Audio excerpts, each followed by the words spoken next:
Hello and welcome back to the Check Swing podcast with my man Santa and myself.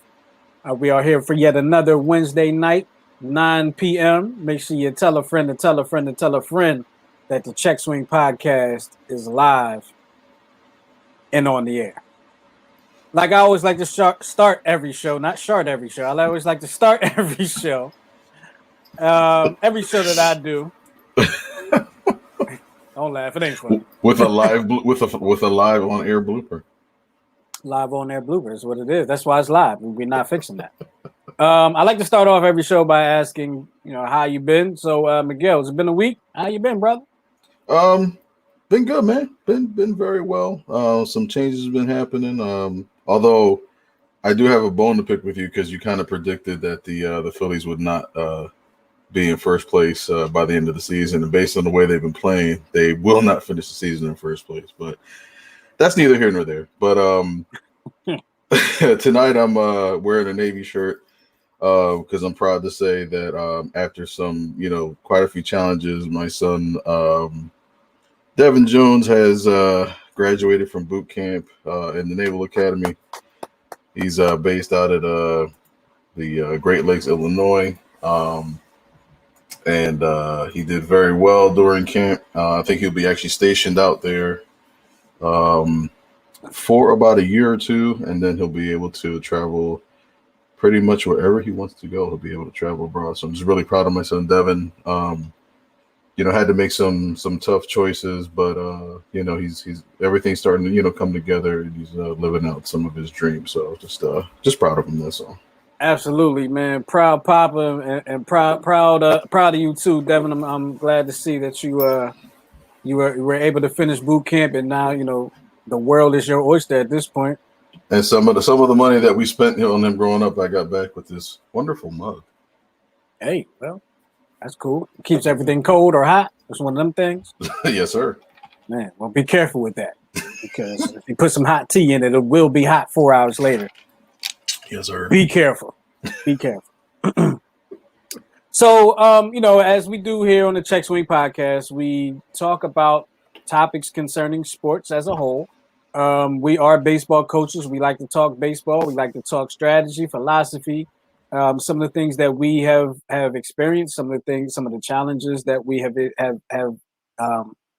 have seen, and we have a wealth of knowledge. Plus, we know people with a wealth of knowledge to talk about the game. I don't know what's going on over there, Miguel, but you got a big noise going on over there. I don't know what that is. You all right over there? Yeah. Sound like you're in a wind tunnel. Oh, there we go. Sounds better now. We're good now? Yeah. I was playing with some volume settings, so you may have been listening to my fan in high definition. Okay. You have to turn the gain down a little bit. I can dig it. But one thing, so Miguel comes up with way better topics than I do, right? Oh, stop Miguel it. needs to just go ahead and produce this show because as I'm like trying to find a topic to talk about, Miguel sends me what is called a meme. They're memes, right? It'll be a meme, right? Let me pull this meme up because I didn't put it on the thing, but I'm going to read it to you as soon as I find your name in the text messages. I can read it. Oh, well, shoot. Well, then go ahead then. I had it open. This was actually in one of those groups on Facebook that you and I think you had forwarded me to. But it says Major League Baseball has taken athleticism, i.e. stolen bases, triples, bunting for a hit and runs, etc., out of the game. Now, the argument this person makes is that, it translates to fewer blacks in the game because of the athleticism aspect of it. And so that's what we're here to discuss today. We want to discuss what happened to athleticism in baseball, because in that statement that you read, it's talking about MLB, Major Leagues. But it's not just the major leagues from my experience. It's youth baseball on up, kind of. And we'll discuss that. But first, when we talk about athleticism in baseball, let's explain what we're talking about there. We're not necessarily talking defensively. We're not talking about defensive athleticism. Three positions that I think about, or maybe I should say three positions that I don't think about when it comes to athleticism in baseball. And people will be mad that I say it, but I don't care. We can discuss it if you want. Pitcher, catcher, first base. Okay. Two of the three positions I've played. I played first base before, but I don't count it. It wasn't a good good move by my coach. No, it wasn't a good experience at all. But pitcher, catcher, first base. Now, with that being said, I in college had a very athletic first baseman in my last couple of years of college. Very athletic first base. He was an amazing first base. Might have been the best first baseman I've ever played with. But when you think about it, like you think of your shortstops, your outfielders, second baseman, and to a point, your third baseman. Because third baseman can make some very athletic plays. But we're talking more so offensively. The bunting, the hit and runs, like Miguel was reading, the double steals, the strategy when it comes to manufacturing runs in the game of baseball. So we're talking about guys like Juan Pierre, guys like Ichiro, guys like Ricky Henderson. These guys thrived in that aspect of the game. Now, Miguel and I have coached together for a while. I don't know how long it's been actually, but we've coached together for a while. And 8 years, 8 or 9 years. Has it been that long? It's been a while. But one of the things that when you sent me this meme, one of the first things that came to mind is when I was coaching at, I'm not going to name the facility where I was coaching. I was coaching at a facility before the facility I'm coaching at now. And I was helping out a team. It was like a 15U team or something like that. And there was bunting situations, obvious bunting situations, right? There was, no, I'm not even going to go there. In practice, we were talking about how, when I throw BP, which is batting practice, I always say, the first two bunt, work on your bunts, the first two bunts. You're loud again. Go ahead, turn that down, Miguel. A little more. Keep on going. There you go. And the coach said to me, he said, "No, I don't work on bunting. I'm going to clean it up. Bunting is for wussies." That's what he said. So now these kids are going to go through a whole summer season, and they're not going to work on bunting at all. The school that Miguel and I coached at, it was an advantage to be able to bunt because of the athleticism of the student athletes that we coached. But it seems that, and Miguel, I want to get your opinion on this. It seems that the analytics of the game have taken away the bunting, the stealing, the hit and runs. And what's your feeling on that? See, here's the thing. Like, analytics, I believe, has its place. I think the issue that you run into is when you have a coach or a system or a program that relies on nothing but analytics. You know what I mean? Like, I believe in, exit velo, pop time. I think those are like measurable, and I've said that for, quite a few episodes. Like, those are measurable things because, you can measure the progress from the beginning to, just about the end. But when you start getting into like a little bit too deep, in my opinion, that's where you get into like, you get into, you're standing in front of a sheet and you're playing percentages for the entire game, even practice to a degree. But when I hear the names that you were bringing up, like the Ricky Hendersons, the Tony Gwynns, and I think when we were talking in our pre-show, like the Vince Colemans, when they would get on base, you're like 50-50 he steals. You know what I mean? Like, or they're going to at least move him over. You kind of knew the strategy to try to get him home. You know what I mean? Now it's like, there's several games this year where it's like 5 home runs is not enough to win the game, and it's like, why not? You know, and I was when I was at the Phillies Mets game a couple weeks ago, and I didn't realize it, but it's like, you know, oh yeah, Harper has like 20, 22 home runs, but he only has like 45 RBIs. So he could literally, like, if he went on a string, you know, the rest of the season to hit like 40 home runs, he may not have 100 RBIs. That's mind-boggling to me. Right. It's because it's like the art of producing multiple runs other than the home run is just like trash. It's like we don't bunt, like you said, we don't bunt, you know, buntings for wussies, whatever.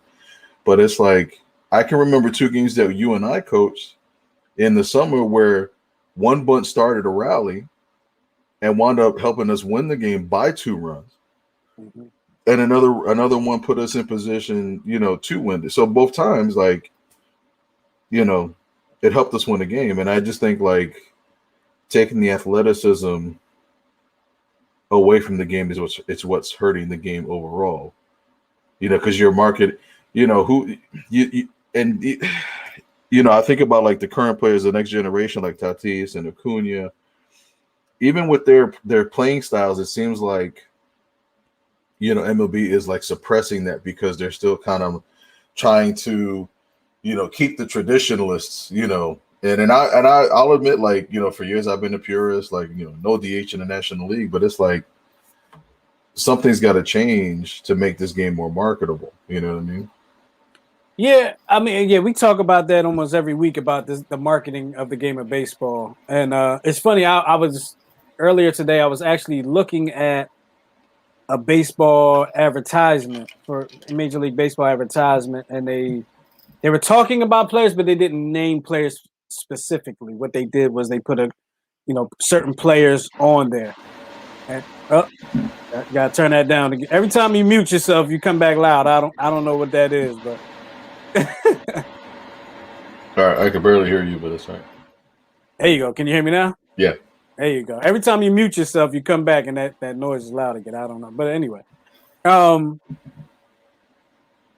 marketing of the game is weird. But, you know, they talk about speeding up the game, making the game more interesting, right?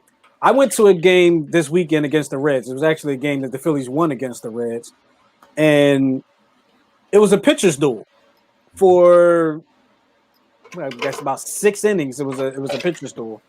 And for the purist, for a fan of baseball, somebody that knows the game, that's a great game of baseball, right?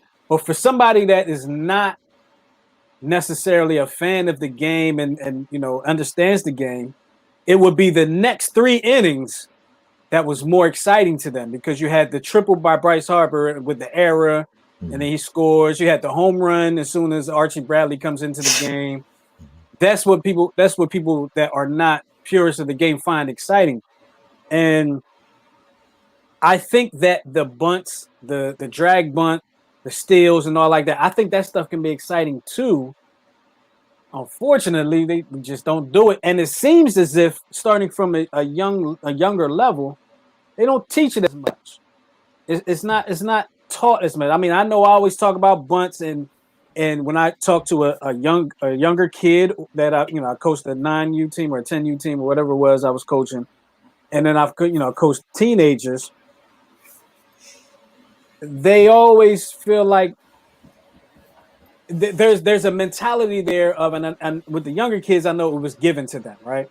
There's a mentality of the bunting is worthless. There's like no point in bunting, and that's, to me, that's not the case. I mean, I wish we had somebody on the show that could try to debate me on the topic and try to change my mind, but it's not going to happen. And when I played college ball, you know, we had one coach that, you know, he coached basically a straightforward game. He might call for a bunt here and there, but then the second coach we had that came in from the Delmarva Shorebirds, which was a minor league affiliate of the Baltimore Orioles. He was a small ball guy. He was a drag bunt guy. He was a you steal second, we'll bunt you over to third, and we're going to score. Like, we're going to, and that's the part of the game that, as a player, I enjoyed that. As a spectator, I enjoy that, and I've talked to you many times about it. about Juan Pierre. You always joke with me about Juan That's your Pierre is boy. my guy. But I'm thinking about the 2008 Phillies, the World Series Phillies. At the top of that lineup, you had Jimmy Rollins, Shane Victorino. Both guys could steal bases. Both guys could cause havoc on the bases. You had to do things to get them out. You had to make plays to get them out. They were still Chase Utley too. You know, 1, 2, 3. It was Jimmy, Shane, Chase, and then you had Ryan Howard. Now you knew Ryan Howard wasn't stealing, but if you got those guys on base, now you let the bopper go ahead and swing the bat. But if you only get 1 or 2 of those guys on base, you can cause some havoc by creating base runners, stealing bases, and stuff like that. You know, I would just love to know how people think about what people think about that. You know, if you're a baseball fan and you feel the same way I do, or if you feel differently from me, hit me up 215-486-0335. All right, let me know what you think, because I'm interested in knowing what you think. Where do you stand on it? Because I know we're kind of similar on it, but where do you stand on it? No, I can, like, even looking at that 2008 team, you had Jimmy Rollins with 47 stolen bases. Shane Victorino had 36, and Jason Worth had 20. Even that is, to me, is kind of low, because Jason Worth was the 5 hitter, if I'm not mistaken. He 5 through 7, yeah. And they would kind of fluctuate Victorino from like the 2 hole to like 7th, 6 hole, yeah. Right. You're right. But you see what he kind of did. It was like, and back then it was kind of the bloop and blast mentality. Like, you know, J-Roll get your bloop, and then you get your blast from either Utley or Howard. You know what I mean? But yeah, no, I'm completely like, it's amazing. I think the guy, like the team that we had coached, you know, in the summer was kind of excited to run. You know, I think it was 2 or 3 players. Every time they got on, they looked at me. They were like, I'm like, let me give you the sign, and I'll let you know. But they were always anxious to run, which was exciting for me as a coach. But also, I think, you know, we as a team were excited about, and that's why we had such a success and a winning record with that team. But I remember the first team that you and I coached, we were great defensively. We had awesome pitching until, you know, injuries kind of caught up to us towards the end of that season, but we couldn't hit worth a damn. You know what I mean? Yeah, we struggled at the plate. We struggled at the plate, but even when we got on, it was like, all right, I'll take a 2-step lead, you know, trying to convince them to take secondaries. But it's like the mentality was not like base to base. You know, I'm going to do whatever I can to get to second base. Even if there's a ball in the hole, I might go to third. But, you know, it's like the game is too safe. Like if you get outside of the borders of, you know, athleticism, you know, because being an athlete, you take chances. Right. You know what I mean? When you look at an Olympic athlete, like like watching Simone Biles do her flips and stuff like that. Like I don't know how a human body can do that at any size or height. She's amazing. She's amazing. But you don't become amazing by being basic.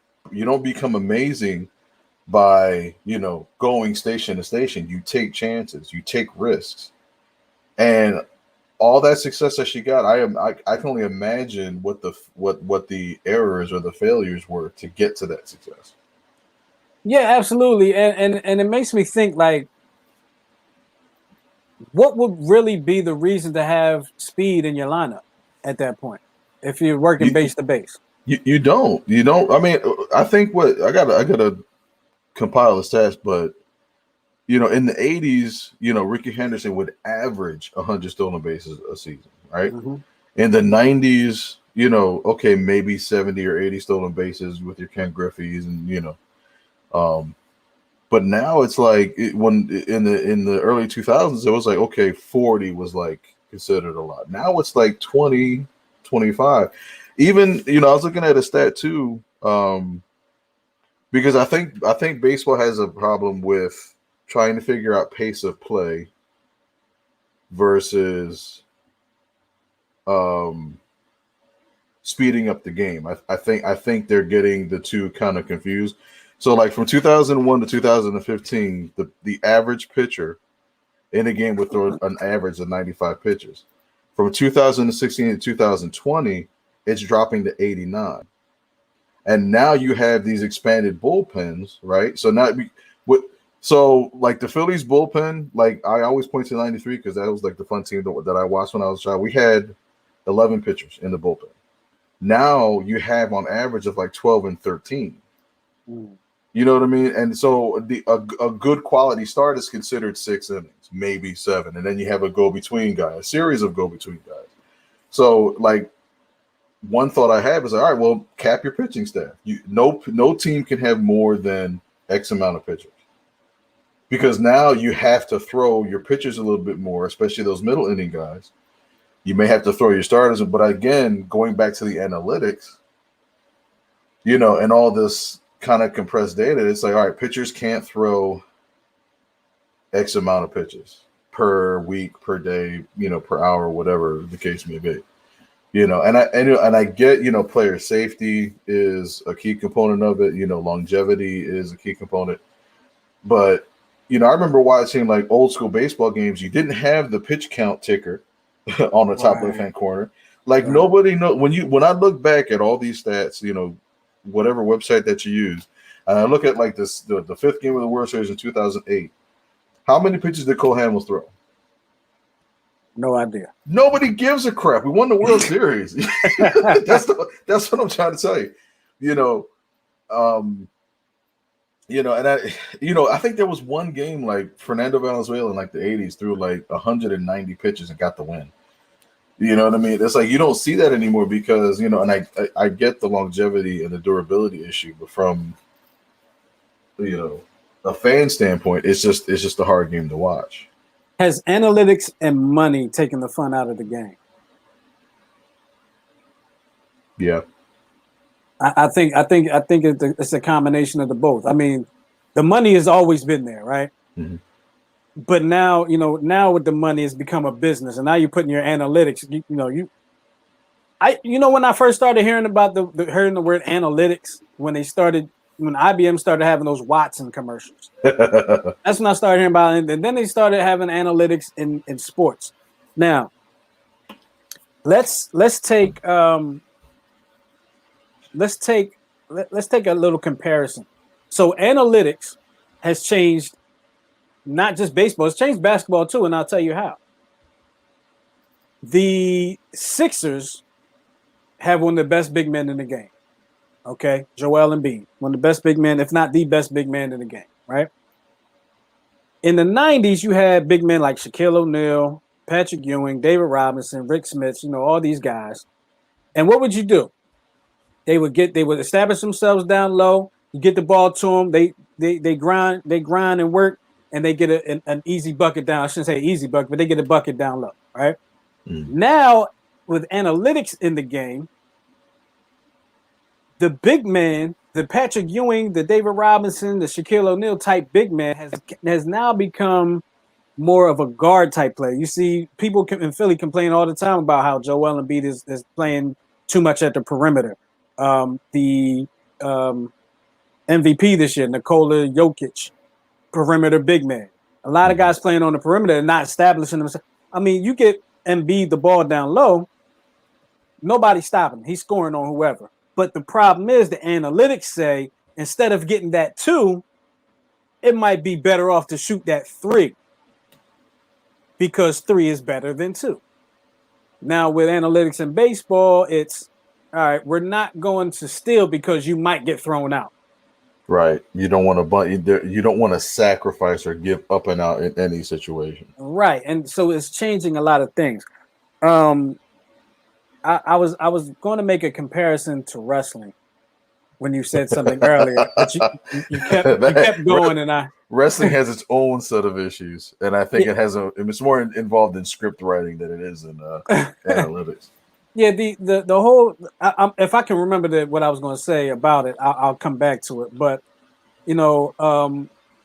it's funny how this topic kind of seems to affect the African American baseball player. Why is that? Because they assume the African American baseball player is athletic, right? Ryan Howard wasn't athletic. I mean, he was an athlete, but he wasn't athletic. Jimmy Rollins was athletic, right? Guys like Dexter McCutcheon, athletic. Now, shout out to my man Darnell Bluford. What's up, bro? He's probably watching right now. He once told me that he got a piece of advice from a minor league ball player about his two sons, because his two sons played for us. And the advice was, make sure your sons know how to play the outfield, because once they get to this level, and you're talking about minor league, that's where they put all the black players in the outfield. And I had to think about that. And I'm like, wow, that's amazing. A lot of the black ball players in the major leagues are in the outfield. And I said, well, why do they do that? He said, because they assume they're more athletic. Yeah, they assume they can run fast, they can track a ball down and stuff like that. And I was just like, man, that's interesting to have your black ball players be assumed to be more athletic, but then you take the athletic offense away from the game, which, I mean, if you make the game more fun, more people will watch. Baseball should not be trying to attract new fans. They really shouldn't. They need to cater to the fans that they have, in hopes that they can attract the fans that are growing. You're not going to get new adult fans in baseball. Right. You know, you'll get a handful. Of course, there'll be some. You're not going to get new adult. Because they actually like the game. Period. Exactly. There's a game that people that my age have grown up playing. There's a way that we've grown up playing.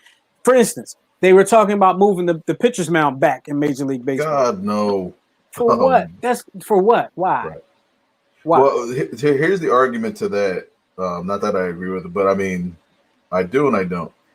They're saying that the pitching is so phenomenal nowadays, and it is. You know, you got a lot of pitchers that are throwing. You know, I think somebody throwing 95 back, you know, in the 90s was like, wow, that's fantastic. Now 95 is an average. You know, average top speed. Right. So, you know, the pitchers do throw harder. You know, you know, I just think that the focus is more so on trying to hit the ball harder and higher versus trying to really learn the strike zone and learning how to hit in spots. So, like, you know, trying to hit, you know, opposite field, trying to hit, you know, trying to hit against the shift, you know. Kudos to Harper for the amount of times that he's at least attempted to butt down the third baseline when they do it. But it just seems like, you know, I don't know. It might have been David Ortiz or one of the big players back in the day. Well, not recently, but they're not playing anymore. You know, their philosophy is, all right, if they're going to shift me, then I'm just going to hit it over their heads. And it's like, you know, that was one of the many issues that I had with Ryan Howard, because he should still be playing. Him and Albert Pujols came up together. Albert Pujols is still playing. Now, granted, he's, you know, a little bit, you know, over the. Can I put a quarter in the meter real quick? I was watching. Actually, you texted me when we were watching the same game.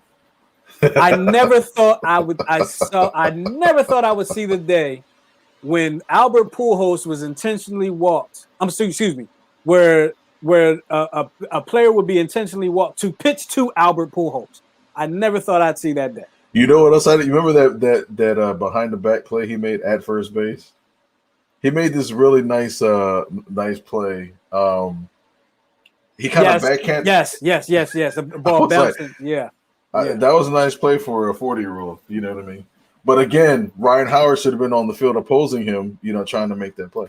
But it just kind of goes to show you, like, once he was done, once the league figured him out, he refused to adjust. And I think that's what a lot of players tend to do, is like they once they get figured out, they're just like, oh, well, I'm just going to swing harder, or I'm just going to, you know, stick to my zone and not change. And wait for that fastball. Once they figured out Ryan Howard couldn't hit that slider off the plate, and he swung at it every time, that's all he saw.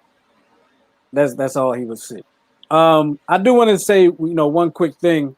The return of the Little League World Series is this year. I'm so happy. I am a big fan of the Little League World Series. Unfortunately, you know, due to COVID and all like that, they won't have international teams here in Williamsport, PA. Really? I did not know that. Yeah, that's what I was told. They're actually going to have, I believe, the top two teams from the regionals are all going to. So, for instance, here the Pennsylvania team and the New Jersey team are going to play are going to the Little League World Series. I don't know who all is going from the other regions, but what was always your favorite non-American team to watch? Japan. Yes, I was gonna say. Japan. You know what made me a fan of Japan? I think there was one time. I know it was, but go ahead. I want you to tell the story. It was a pre-practice thing they were going through, and the coach was just zinging golf balls at them, like fungo and golf balls.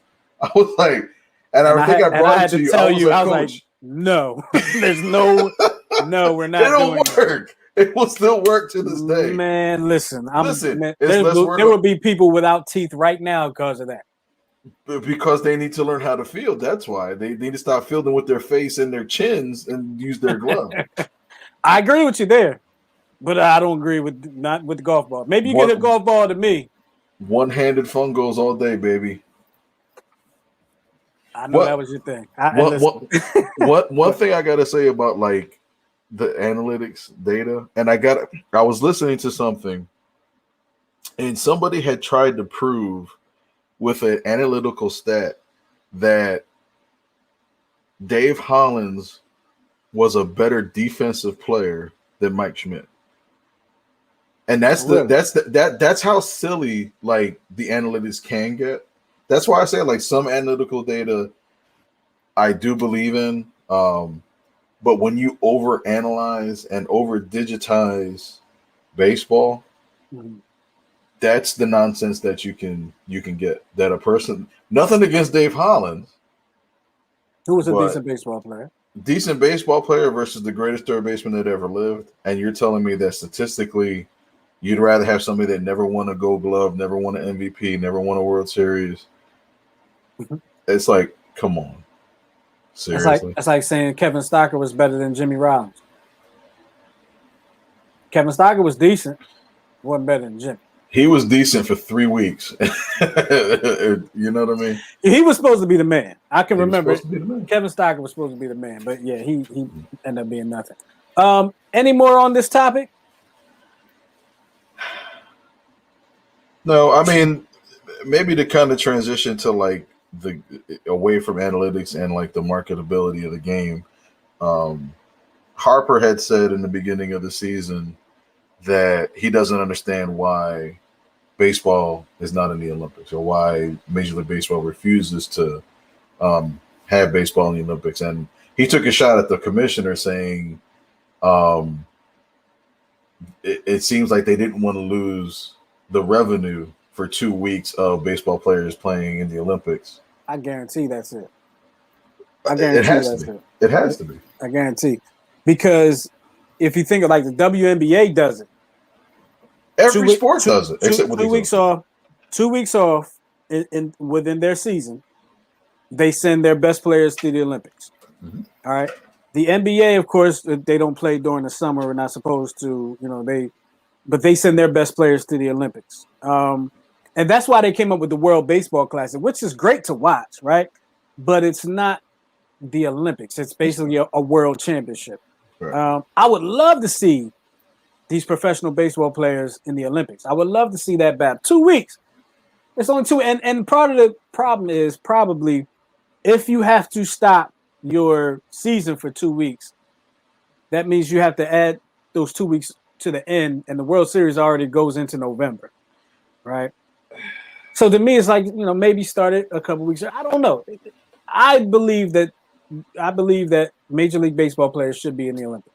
If they could understand the long-term money they can make from this instead of the quick cash, mm-hmm. If you had a starting lineup that included, Betts, Soto, Acuna, Tatis, Machado.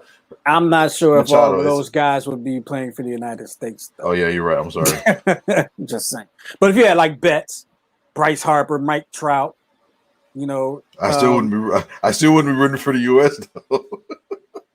I'm a root for the U.S. I'm just saying. I'm a root for the U.S., but I'm just saying. I remember what I was going to say now about the whole wrestling thing, and it's similar to some things that I've said over the weeks on this show.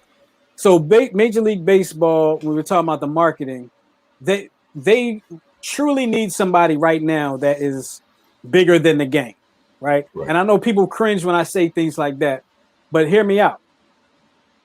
Every sport that does well, every major sport that does well has an athlete that's bigger than the game. Michael Jordan was bigger than the game. LeBron James is bigger than the game. Tom Brady is, I hate to say it, Tom Brady's bigger than the game, right? Football is its own entity, though. You don't even, you can almost say football aside. Football will sell itself without a commercial, okay? In this country. Back in the day, you had Ken Griffey Jr., who was bigger than the game. You know, the Mark McGwire, Sammy Sosa summer. Mark McGwire was bigger than the game of baseball.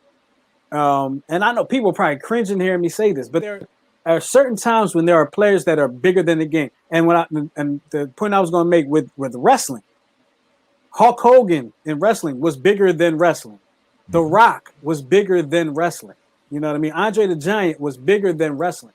So baseball probably doesn't want to have somebody that's bigger than the game because as they always just market the game as opposed to the people of the game.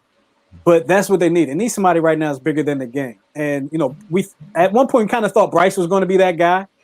I think they thought Mike Trout was going to be that guy, but, you know, he's not. Unfortunately, I mean, he's a great player, but just not bigger than the game. Right, but you got to have players. The players that you market have to be marketable, number one, and have to have a desire to market. Trout doesn't want. He just wants to play ball. You know, right. That's why he signed the contract that he signed and didn't want to like go into any bidding wars with like the Phillies or the Yankees or anything like that. He just wants to play ball. Just wants to play ball. But going back to the Olympic conversation, those Olympics would be great for the game for Major League Baseball. Absolutely. Right? Absolutely. Because the Olympics tend to create somebody that's bigger than the sport. Simone Biles was bigger than gymnastics. Okay, she's a household name. Kevin Durant played amazing basketball, and he's already a household name. But Kevin Durant doesn't need to be, but can be bigger than the game. And his performance in the Olympics kind of just solidified his stardom. All right. Baseball doesn't have a way to solidify anybody's stardom. You can hit the game-winning home run in the World Series, Joe Carter. Joe Carter wasn't bigger than the game, but Joe Carter, well, at least in Philadelphia, and I'm sure in Toronto. Did you have to bring him up though? It hurts me as much as it hurts you. Don't you know? Not Altuve because it was against the Yankees. You could have done anybody else. But the thing is, Joe Carter did it in the World Series. In the World Series, and ended the World Series. You know that was my point. I got you. And Altuve. So I think I mentioned it on the show before. Altuve got his jersey ripped off early this year. Yeah, we talked about that. I don't know what happened to that embarrassing tattoo that he was trying to hide a few years ago. Anyway, any last words, Miguel, before you give me that my quiz? Man, I don't know. I got all messed up with the analytics conversation. And then you ended with Joe Carter. I'm highly disappointed. Yeah, I know. It's hard to. I don't want to end anything with Joe Carter because Anyway, let me stop saying his name. We might end up fighting if I see him. Telling me. Don't let me see you in the streets, Joe Carter. No, that's actually not really a threat. I'll probably say what's up to you if I saw you in the street. So, got to be careful on the internet these days. I know. I probably try to throw him that slider and see if I can strike him out. But so every week at the end of the show, Miguel puts up something like this. Excuse me, hold on, I got to sneeze. All right. Be happy I muted that. Thank you for that. And I'm trying to fix my microphone. Miguel selects a player. It used to be a nickname. That was too hard for me. But now he selects a player, gives me a few hints, and I have to try to guess the player who he's talking about. And this looks like it's gonna be hard. I don't know if I can figure this one out at all. 1, 2, 3, 4, 5, 6, 7, 8, 9, 10, 11, 12, 13 teams. One of those teams he played with twice, believe it or not. Okay. So 13 different stints with teams. A Cy Young Award winner and a 4-time All-Star. Can you tell me the era that he played? He played 21 years, actually missed 2 seasons in between, and then came back and played like another 7, 8 years. I think he had Tommy John. But yeah, he played 21 years, I'd say late 90s, early 2000s, until almost recently. He played a long time. I was going to say Jamie Moyer. No. But so here are the teams he played for in order: Cleveland, Montreal, Chicago White Sox, Anaheim. Then became Los Angeles, Boston, Oakland, New York Mets, Chicago White Sox the second time, Atlanta, Minnesota, and Texas. Wow, that helped me. That didn't help me at all. No, that did not help me at all. I'm trying to think. Bartolo Colon. You got it. I got it. You got it. Yo, wow. Okay, cool. I'll take it. That was a complete guess. That was a complete guess because I wasn't sure how many years he played. He played 21 years. But when you said Mets, I'm like, all right, who played for the Mets that was a good pitcher that played for a while? I didn't know how many years he played, though. And it's funny because on his, I think on his professional website, he still goes by the original weight that he started with as a rookie. He's still listed as like 6'2", 215. But one of the other websites was like, no, he's 285. Wow. I believe he's actually playing in the Dominican leagues right now. So probably. He's probably having a catch with Ricky Henderson and Julio Franco. And did you want to add these in here, or is that something you wanted to put up here? Oh no, that is not. Okay, then I'll take it down. That's when I was angry with analytics and Dave. Okay. Dave Hollins is better than Mike Schmidt. Crap. Very, very. That was a good one. You didn't think I was going to get it too, so I'm kind of happy I got it on my own in a sense. What, so you said you thought it was Bartolo because of the longevity? No, I didn't know how many years he played. I did know he played for a while, and I was trying to think. Like when you said Mets, it was just like, all right, who played for the Mets that was a good pitcher that played for a while that recently stopped playing? And I think I mentioned last week that I went to a game against the Mets and Bartolo Colon was pitching. How did he do that game? He dominated. Did he really? I think we lost, so I think I really don't remember. I was just like I was sitting like right behind the Mets dugout, and it was almost the fact that I was seeing Bartolo Colon up close pitching was kind of cool to me. It's kind of scary because then, like now, you go to the games and there's nets all the way down the line, but there was no net behind the dugout, and I was laser focused the whole. I didn't pick up my phone. I was making sure I wasn't going to get by foul because foul ball's going right out that way. I was a little nervous, but yeah, that was a cool situation. The Mets kicked our behinds, and you know how the Mets fans can get. Yeah. So that's what it was. So you want to talk about who that is behind you at all? Yeah, that's hot. That is the legendary Dick Allen, who passed away. I want to say back in November, December, and I'd say the last like 2 years, especially, I've been kind of advocating he should be in the Hall of Fame. Yes, you have. They finally retired. The Phillies finally retired his number. And I think it's because, if you read the story about him, he had a very tumultuous, career in Philadelphia. He was the one that was writing, messages to the fans, in the dirt before he was traded, because, race relations between Philadelphia and, its black athletes in the 60s was, a challenge to say the least. But, the picture that you actually see here was actually on the cover of Sports Illustrated during the 1972 season, which was his MVP season. So, when you look at, anybody can look up his stats, but he has the stats of a Hall of Famer.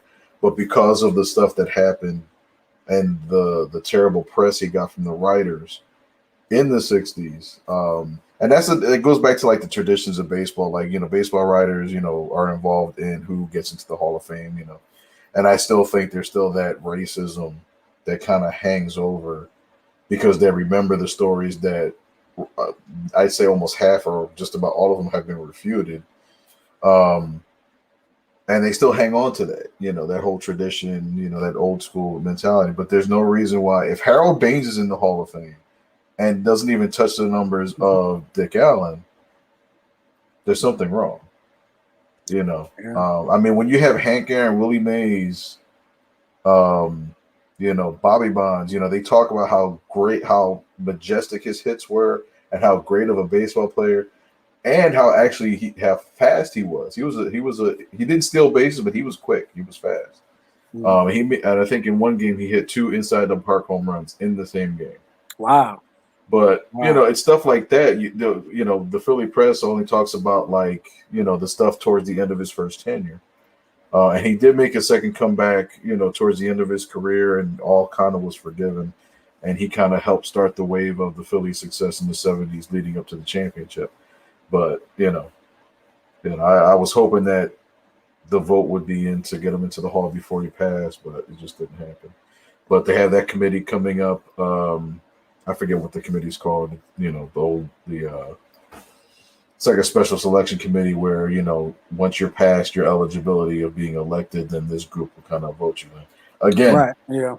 Harold Baines a great player, but Harold Baines versus Dick Allen, I just have issues with that. Plus, Harold Baines is no Dick Allen.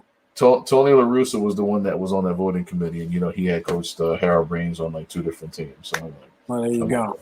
There you go. So, well, that's going to do it for this week's Check Swing podcast. We will be re-airing this episode throughout the week at different times, so make sure you stay tuned to New Twist Radio and the New Twist Radio Facebook page to check out and see when we will be airing the show. Shout out to everybody checking us out on Facebook, YouTube, and Twitch as we broadcast all 3 of those.